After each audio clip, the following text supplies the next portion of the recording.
Pupurihin ka, O Diyos. Ang aming alay ay pagsamba, kaluwalhatian, buong karangalan, kapangyarihan mo'y walang katulad. Pupurihin ka, O Diyos.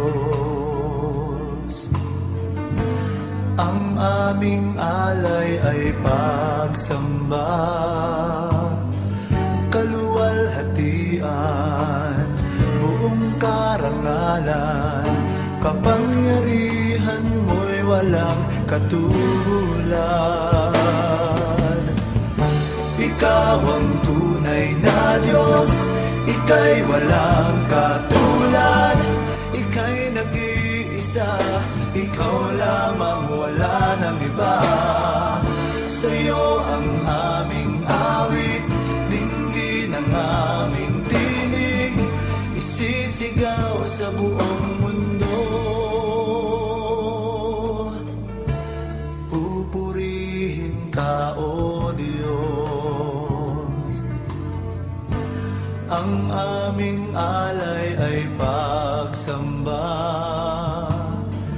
kaluwalhatian, buong karangalan, kapangyarihan mo'y walang katulad. Ikaw ang tunay na Diyos, Ika'y walang katulad, Ika'y nag-iisa, Ikaw lamang, wala nang iba. Sa'yo ang aming awit, dinggin ang aming tinig, isisigaw sa buong mundo. Ikaw ang tunay na Diyos, Ika'y walang katulad, Ika'y nag-iisa, Ikaw lamang, wala nang iba. Sa'yo ang aming awit, dinggin ang aming tinig, isisigaw sa buong mundo.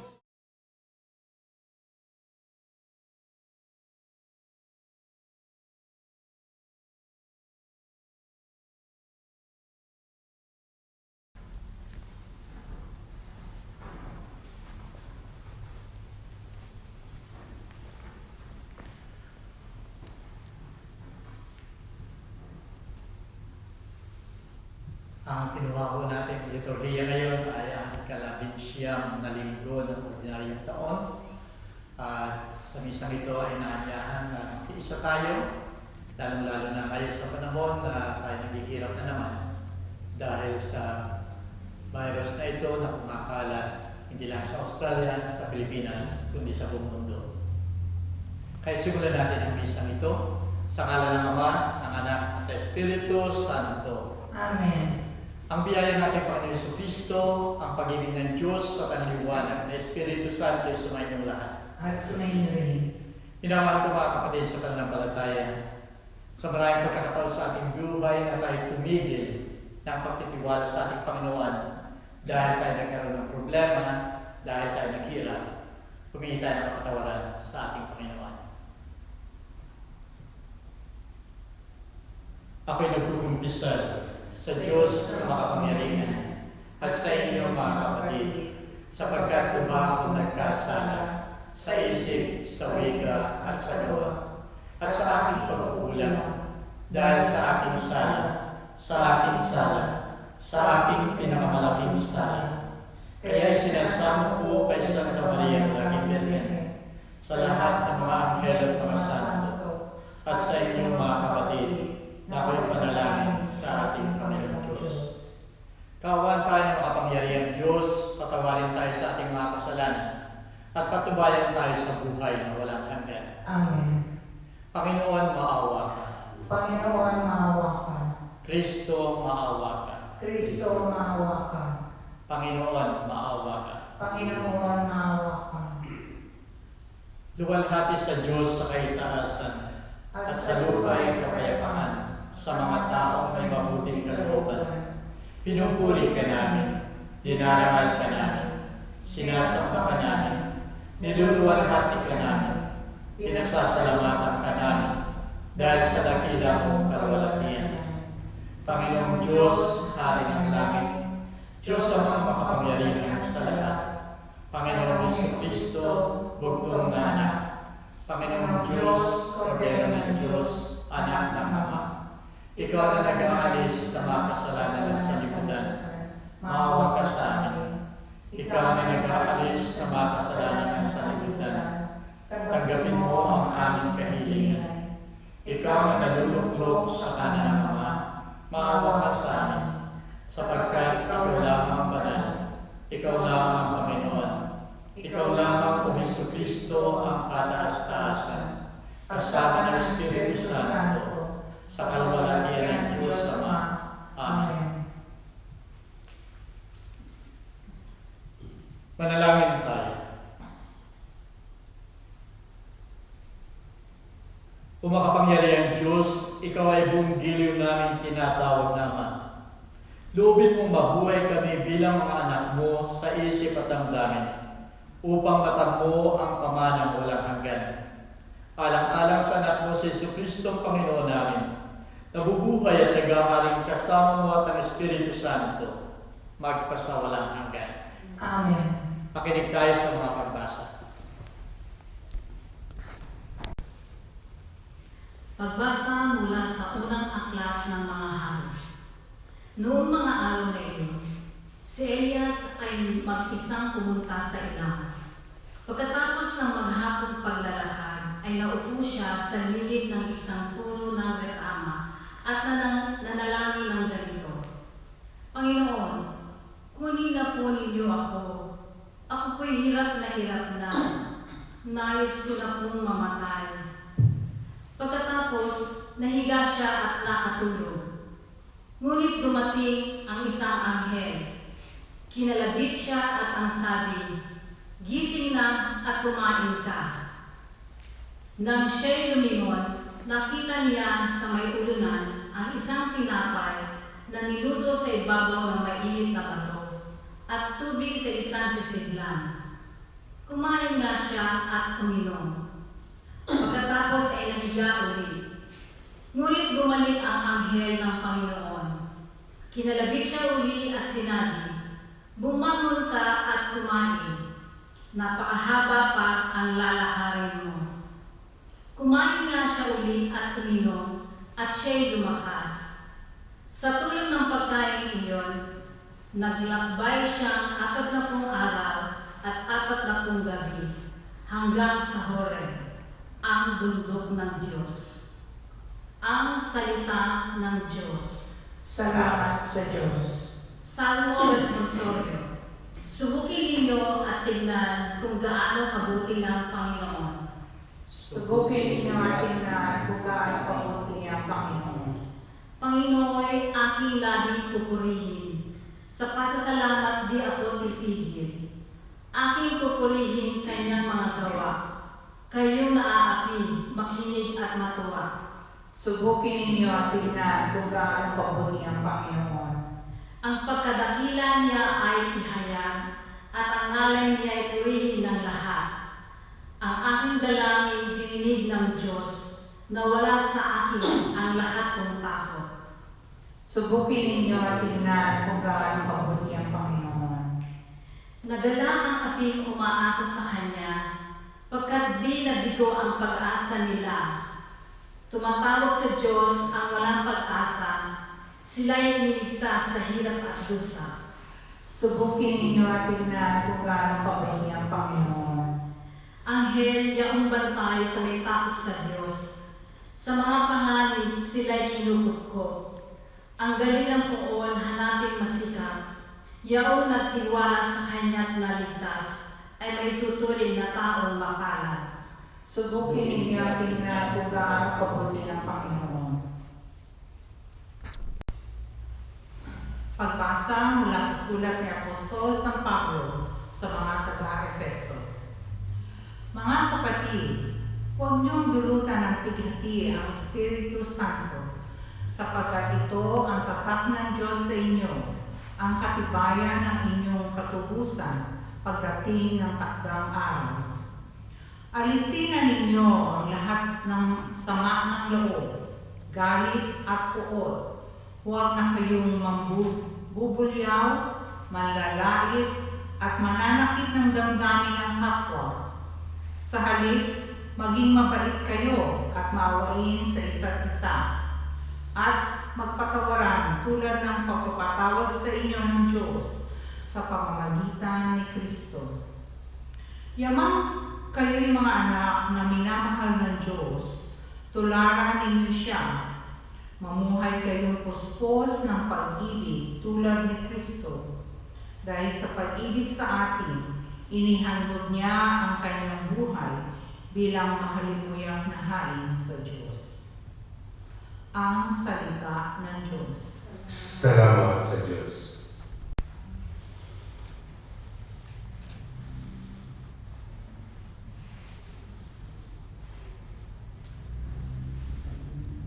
Alleluia, Alleluia. Ako Ang daan, ang katotohanan at ang buhay, wika ng Panginoon. Walang makakalapit sa Ama, kundi sa pamamagitan ko. Alleluia.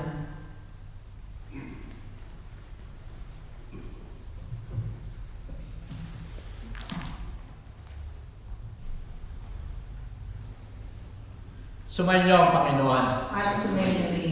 Ang pagbasa sa Banal na Ebanghelyo ayon kay Juan. Wala sa iyo, Panginoon. Nang panahon yun, nagbulong-bulungan ang mga Hudyo tungkol kay Jesus, sapagkat sinabi niya, siya ang tinapay na buhay na galing sa langit. Winika nila, hindi ba ito'y si Jesus na anak ni Jose, na nakikilala natin ang kanyang ama at ina? Bakit sinasabi niyang siya ang nanakaw buhat sa langit?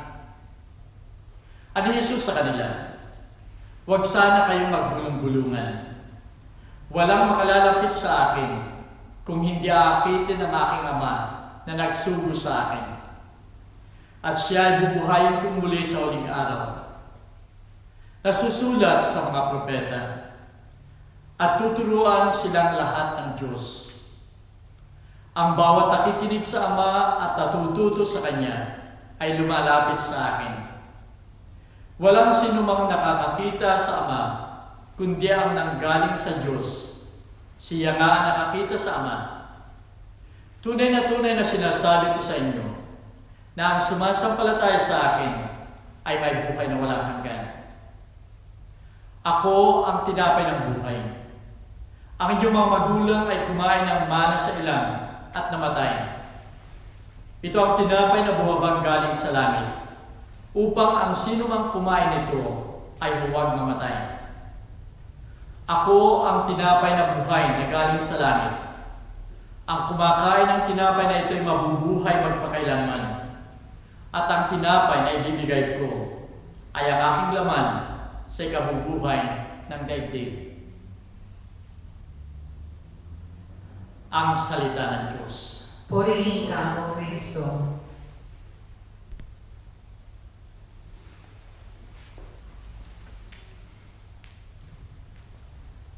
Ito ang panalangin ni Elias. Panginoon, kunin mo na po ako. Ako po ay hirap na. Nais ko na pong mamatay. Ito ang panalangin. Ito ang kahilingan ni Elias dahil sa kanyang paghihirap. Marami na ako napakinggan na paghihirap na katulad nito. At pareho ang kalang hinihingi. Katapusan ng paghihirap. Ito man ay katapusan dahil paggaling, o ito man ay katapusan dahil sa kamatayan.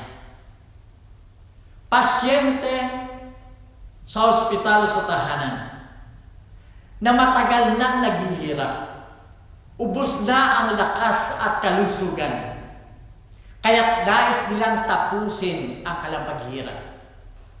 Mga tao na may iba't ibang mga problema, Problema sa relasyon, problema sa kanilang trabaho, problema sa kanilang mga pamilya, na para bang wala nang katapusan ang problema sa kanila at wala nang solusyon, kaya't nais nilang tapusin ang kanilang buhay.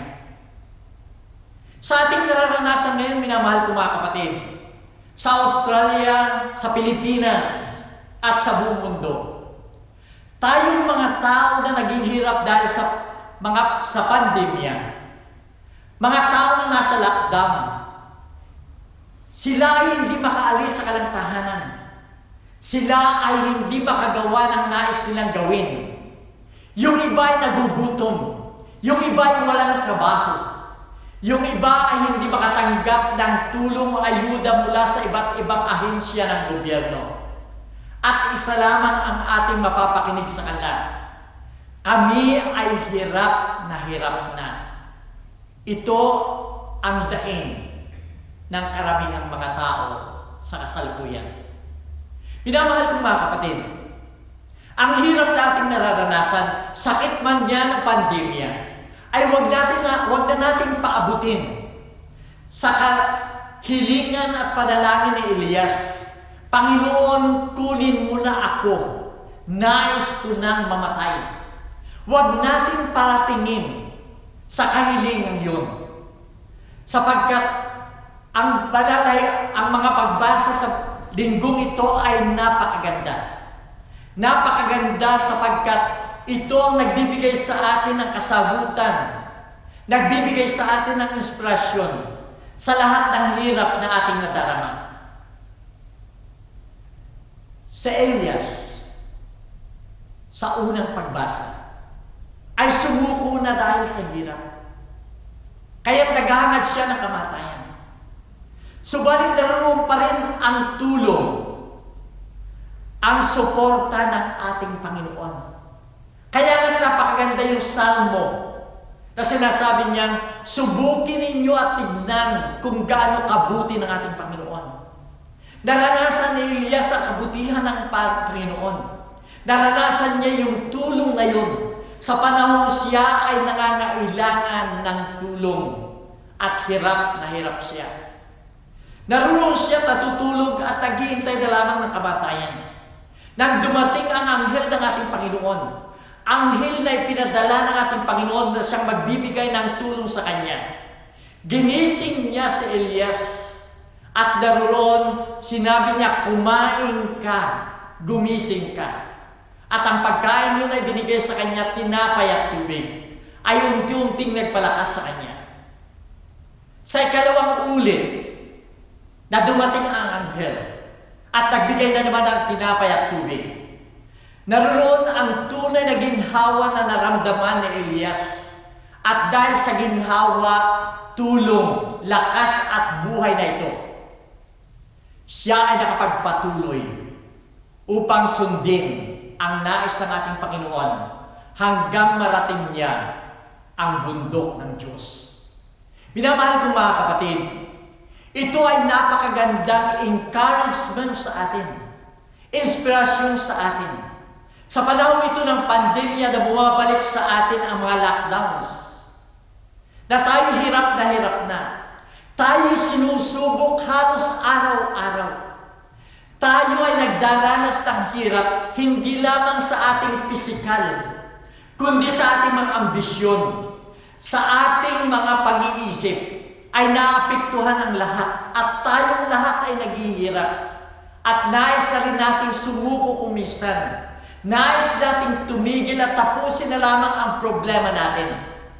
Subalit naroon pa rin, katulad ni Elias, na sumuko, pero hindi siya sinukuan ng ating Panginoon. Binamahal ko mga kapatid, hindi tayo susukuan ng ating Panginoon kung tayo magpapatuloy sa ating mga gawain sa kabila ng ating mga hirap. Sa panahon ito ng Tokyo Olympics 2021 or 2020, napakaganda ng mensahe ng mga Olympians nating mga Pilipino. Yung mga nanalo ng medalya, Nested Pitacio. Tapos simula pa sa kompetisyon ay sinasabi niya, walang hinto hanggat may ginto.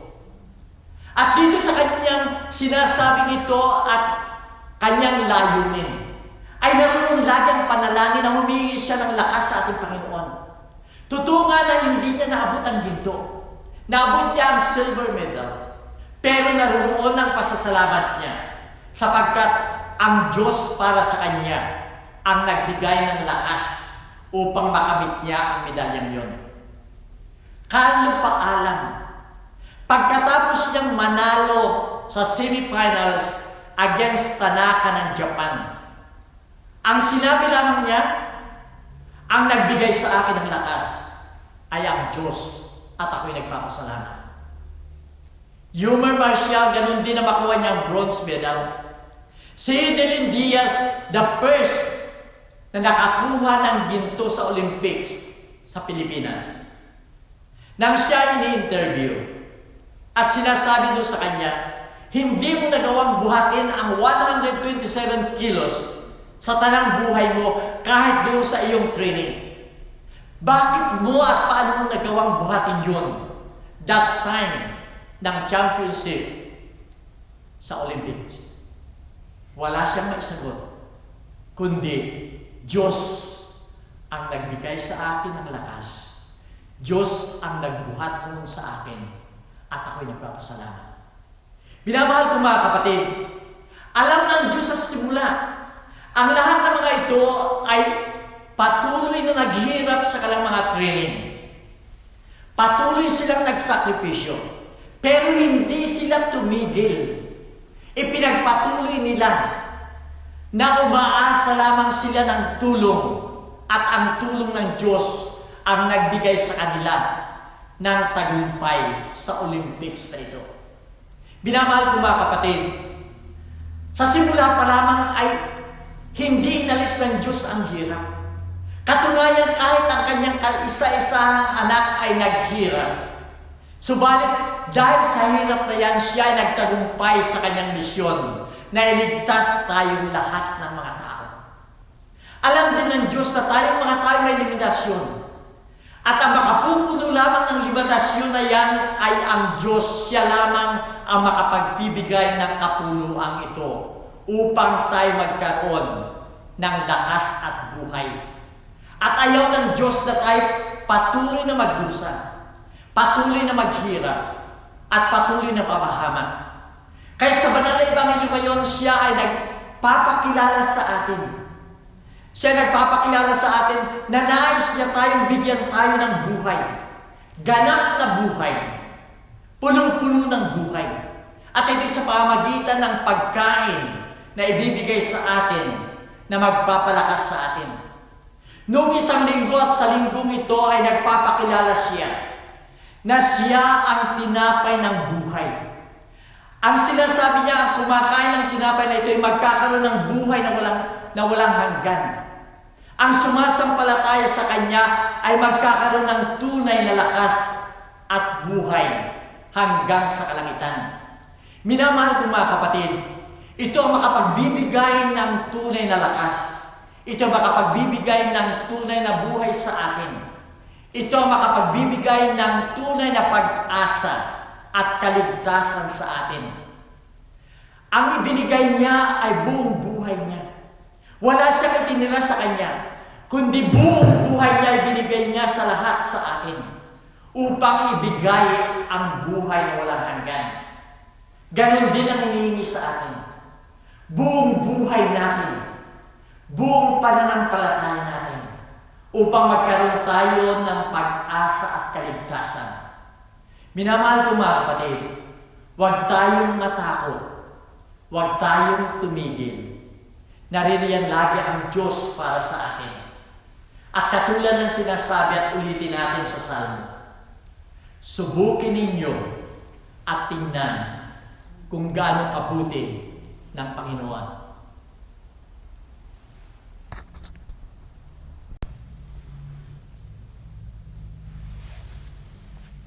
Bilang patunay na ang buhay natin ay buhay ng Diyos, ipahayag natin ang ating pananampalataya. Sumasampalataya ako sa Diyos sa mga makapangyarihan sa lahat, na may gawa ng langit at lupa. Sumasampalataya naman ako kay Jesucristo, iisang anak ng Diyos, Panginoon natin lahat. Nagkatawang tao siya, dala ng Espiritu Santo. Ipinanganak ni Santa Maria Virgen, pinagpakasakit ni Poncio Pilato, ipinako sa krus, namatay, ibinaon. Nanawag sa mga impyerno, nang may ikatlong araw, nabuhay na muli, umakyat sa langit, nalulublog sa kanan ng Diyos sa mga makapangyarihan sa lahat. Doon magbubulat, paririto at uupo, sa nangabubuhay at nangamatay na tao. Sumasampalataya naman ako sa Diyos Espiritu Santo, sa Santa Iglesia Katolika, sa kasamahan ng mga santo, sa kawawalan ng mga kasalanan, mabubuhay na maguli ang nangamatay na tao, at may buhay na walang hanggan. Amen. Panalangin ng bayan. Manalangin tayo na tulad ng Panginoon, ang ating buhay ay maging kaaya-ayang handog sa Diyos. Buong pagtitiwala natin sagutin ang bawat kahilingan.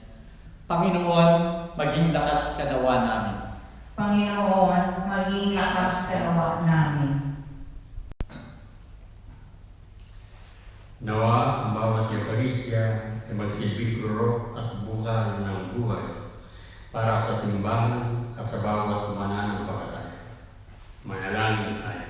Panginoon, maging lakas kanawa namin. Nawa ang mga pinuno ng pamahalaan ay magpatupad ng mga batas na magpapatibay sa halip na magpahina sa ating mga pamilya sa panahon ito ng pandemya. Manalangin tayo. Panginoon, maging lakas kanawa namin. Naway iwasan namin ang labis na pagpapahalaga sa sarili upang matuto kaming lumingat at dumamay sa kapwa namin nangangailangan, lalo na ngayon sa COVID-19. Manalangin tayo. Panginoon, maging lakas kanawa namin. Naway makita ng mga kabataan ang kanilang mahalagang papel sa simbahan at makibahagi sa mga gawaing pastoral na may ibayong pag-asa, sigla at tuwa. Manalangin tayo. Panginoon, maging lakas kanawa namin. Nawa ang lahat ng mamamayan ay makiisa at tumulong sa mga batas at programa na makalulutas sa problema na ating nararanasan ngayon dahil sa virus na kumakalat. Manalangin tayo. Panginoon, maging lakas kanawa namin.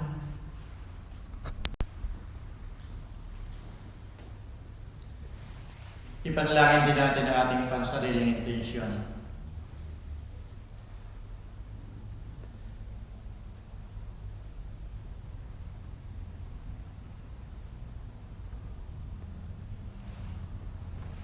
Amamasdan mo ang iyong mga anak at ipagkaloob mo ang kanilang mga panalangin. Ilapit mo kami lalo na sa iyong anak, ang aming Panginoon, na nabubuhay at nagahari, kasama mo ngayon at magpakailanman. Amen.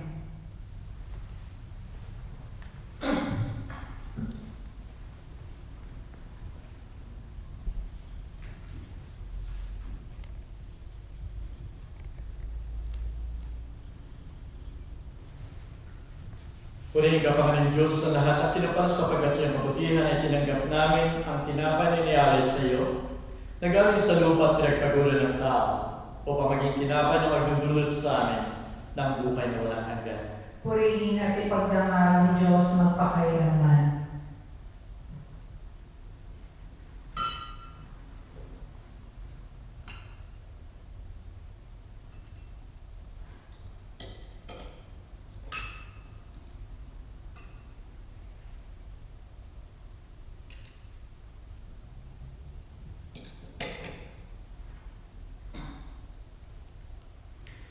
Purihin ka, Panginoon Diyos, na lahat at tinapal sa pagkatsiyang kabutihan ay tinanggap namin ang alak na iniyalay sa iyo, na galing sa punong ubas at pinagpaguro ng tao upang magiinumin ang aming kaluluwa. Purihin at pagdangal ng Diyos magpakailanman.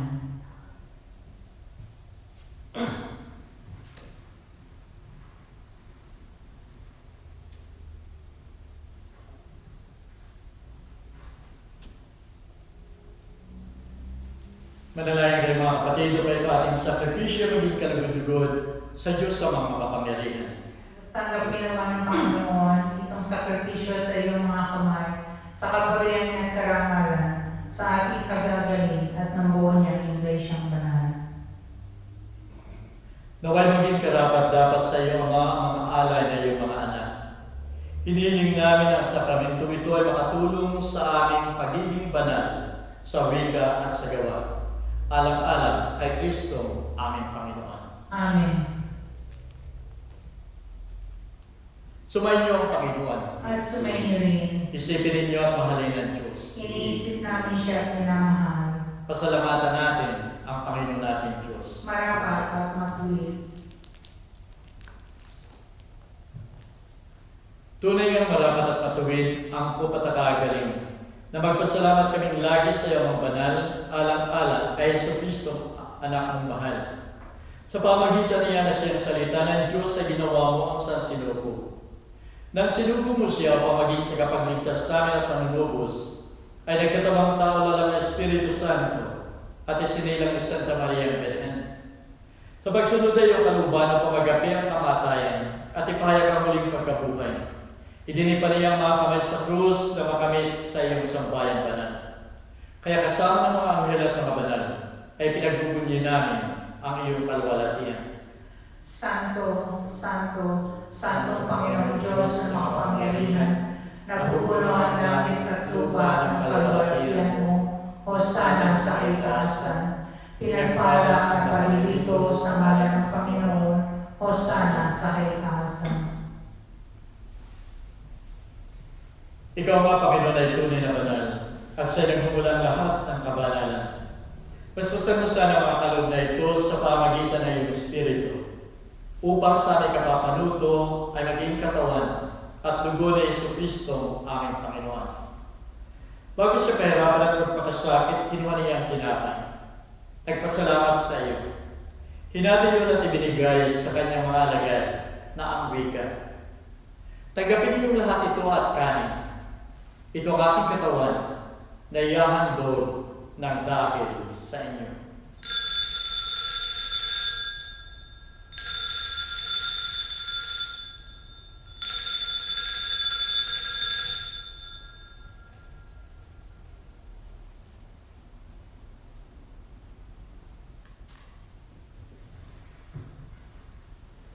Kaya hindi naman pagkatapos ng hapunan, kinuha niya ang kalis.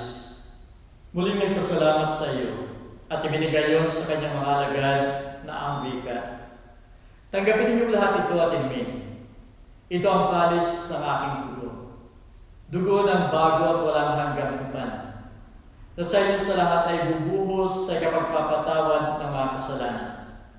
Gawin ninyo ito bilang pag-alaala sa akin.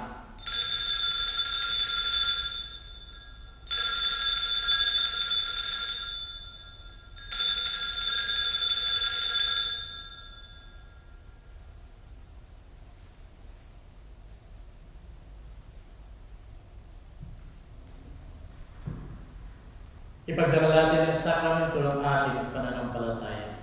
Si Kristo ay namatay, si Kristo ay nabuhay, si Kristo ay babalik sa wakas ng panahon. Kaya sa pagudita sa kamatayan at muling pagkabuhay na iyong anak, inaalay natin sa iyo, Ama, ang tinapay na nagdudulot ng buhay at ang kalis na nagbibigay ng kaligtasan. Nagpapasalamat kami sa iyo sapagkat inarapat mo kaming tanggapin sa mahal mong harapan upang maglingkod sa iyo. Pakumbabang sinasama namin na kami makikinabang ng katawan at dugo ni Kristo ay pag-isay ng Espiritu Santo. Alalahanin mo, Panginoon, na iyong simbahan sa buong daigdig. Kasama sa Santo Papa si Francisco, ang aming Arsobispo si Anthony at lahat ng mga pari. Gawin mong ganap ang iyong simbahan sa buklod ng pag-ibig. Alalahanin mo rin ang aming mga kapatid na nahimlay at tumasak ng mabubuhay at lahat ng mga yumao. Tanggapin mo sana sila sa maluwalhati mong harapan. Maawa ka sa aming lahat. Gawin mo kaming marapat na pumasok sa buhay na walang hanggan. Kasama ni Maria, Berina ng Diyos, kasama ng mga apostol at lahat ng mga banal, na tumupad ang kalooban sa lahat ng panahon upang magpuri sa iyo, alang-alang kay Jesucristo anak. Sa pamagitan ni Kristo, kasama niya at sa Kanya, Diyos namang makapangyarihan, ikaw ay pinupuri at pinagdarangal, kaysa ng Espiritu Santo, magpasawalang hanggan. Amen.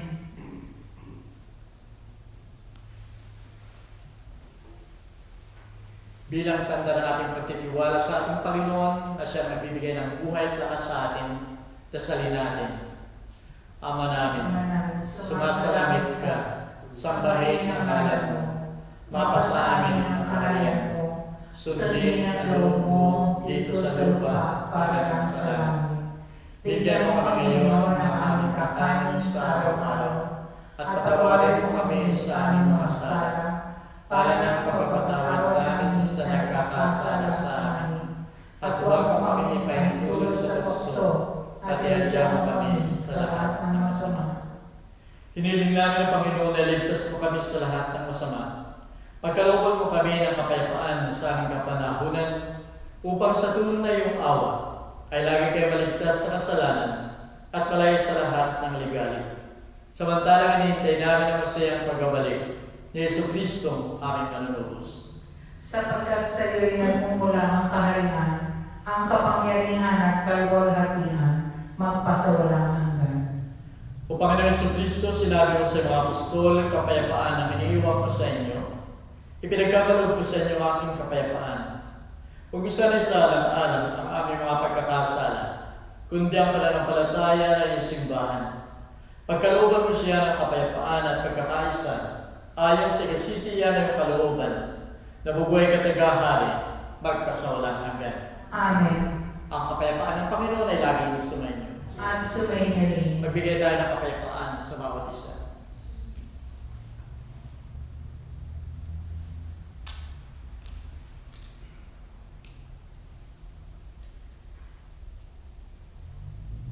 Kordero ng Diyos na nag-aalis ng mga kasalanan ng sanlibutan, maawa ka sa amin. Kordero ng Diyos na nag-aalis ng mga kasalanan ng sanlibutan, maawa ka sa amin. Kordero ng Diyos na nag-aalis ng mga kasalanan ng sanlibutan, Ipagkaloob mo sa amin ang kapayapaan.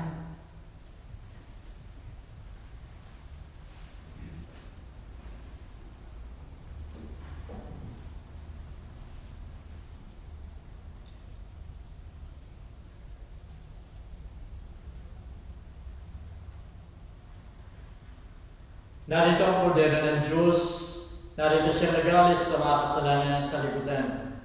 Mapalad tayong tatanggap sa kanyang tingin. Panginoon, hindi ako karapat-dapat na magpatuloy sa iyo sa aking katawan, ngunit sa isang salita mo lamang ay gagaling na ang aking kaluluwa.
Huwag kang mangamba,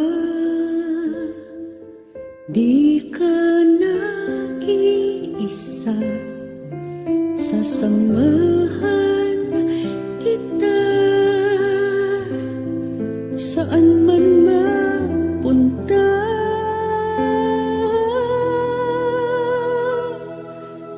Ika'y mahalaga sa aking mga mata, minamahal kita.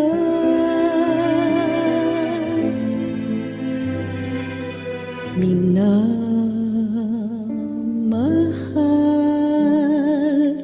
kita. Tinawag kita sa iyong pangalan.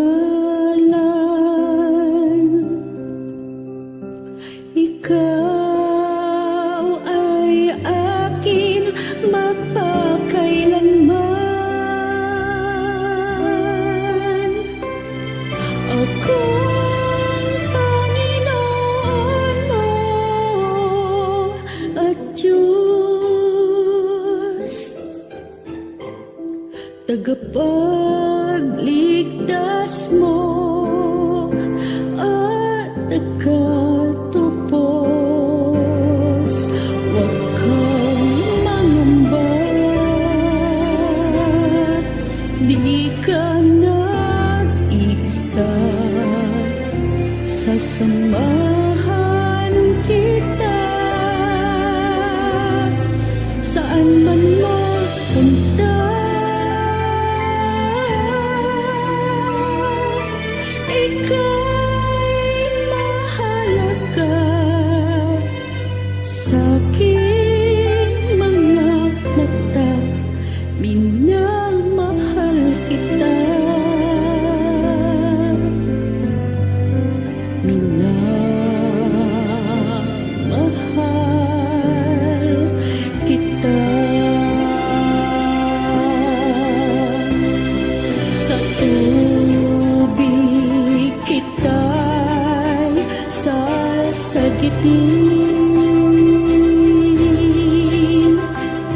sa apoy ililigtas man din.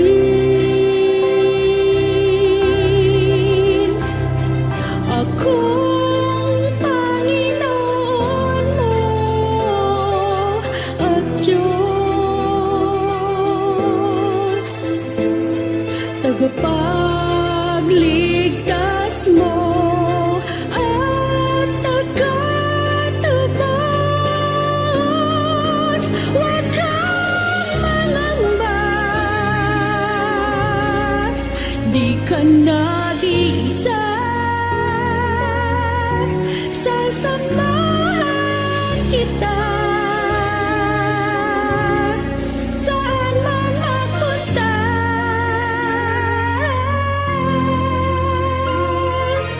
Ika'y mahalaga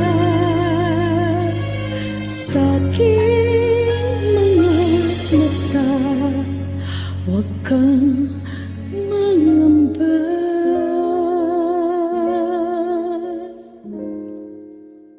Minamahal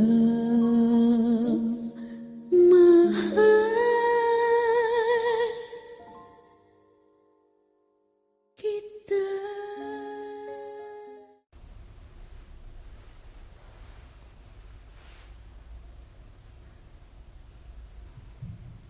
Manalangin tayo. Sa bisa ng sakramentong aming tinanggap, O Ama, naway mahugad sa aming mga puso ang diwa ng tunay na pagmamahalan at pagtutulungan, gaya ng nararapat sa mga magkakapatid. Alang-alang ay Kristo, aming Panginoon. Amen. Nagpapasalamat ako sa inyong lahat sa pagdalo niyo sa misang ito. Sana kayo naroon at sana ipagpatuloy natin na ipanalangin ang kapayapaan at kaligtasan ng buong mundo.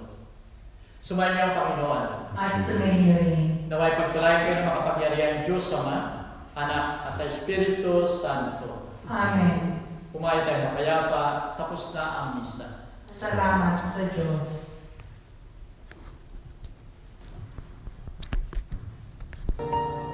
Mayroong mga katanungan, sino, ano, bakit, saan, kailan kaya makikita ka na kasagutan. Akala ko sa pagkanta, lubos ko nang malalaman, bagay na nung ako'y bata, hiwaga ng buhay.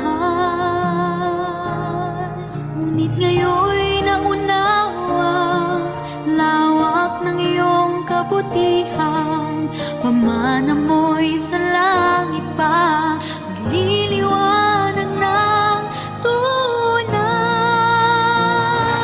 Kay sarap mabuhay ng kasama ka, may hirap man ay di alintana. Sa puso ko ay mayroong pag-asa, sa iyong paraiso ay isasama.